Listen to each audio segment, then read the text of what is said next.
Okay, we are having a little bit of break about after 75 jumpers, and now we are going on the jumper number 60. So about 1 o'clock there will be a short break from the jumping because the staff needs something. I don't know why, but they have to. Meillä on tauko tuossa 1 aikaan, koska joku suomalainen ei tietysti osaa englantia ja mun englannin ääntäminen on täydellistä, joten tässä hyppää vielä 15 hyppääjää ennen kuin on pieni ruokatauko.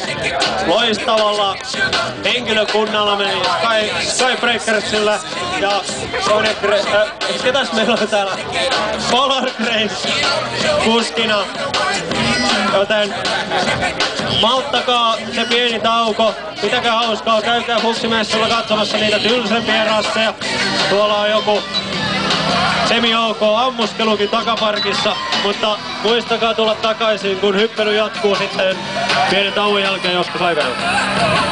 Ja tosiaan nyt on semmoinen tilanne, että tässä tällä hetkellä myydään ja sitten joudutaan pitämään tauko, että ei pystytä nyt enää myymään lippuja tällä hetkellä. Muuten todennäköisesti ja hyvinkin todennäköisesti niitä saa paikkoja vielä, mutta me ei pystytä vielä myymään niitä, koska ei osata sanoa monta tänään ehti hyppää. Mutta sanotaan tuossa yhden aikoihin pystyy tulla lisää kyselemään, jos vielä kiinnostaa tai kun vielä kiinnostaa, niin tulkaa kyselemään noin yhden aikoihin tai siihen pintaan, niin silloin saa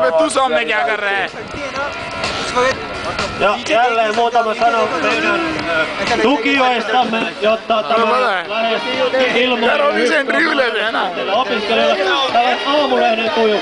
Mitä karkkia näkee eilen? Onko Aamulehtiä mennyt kaupan? Mikä on teidän henkilökohtainen suosikkiartikkeli? En río miedo. Hasta क्या किया तूने? तूने क्या किया? मुझे समझ नहीं आ रही किस तरह जंप छोड़ दी रहा था।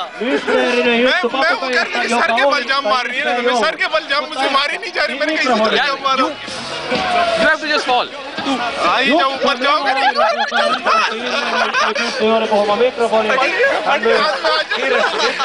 liput myydä jo, mutta Mikko Kivento haluaa sanoa jotain.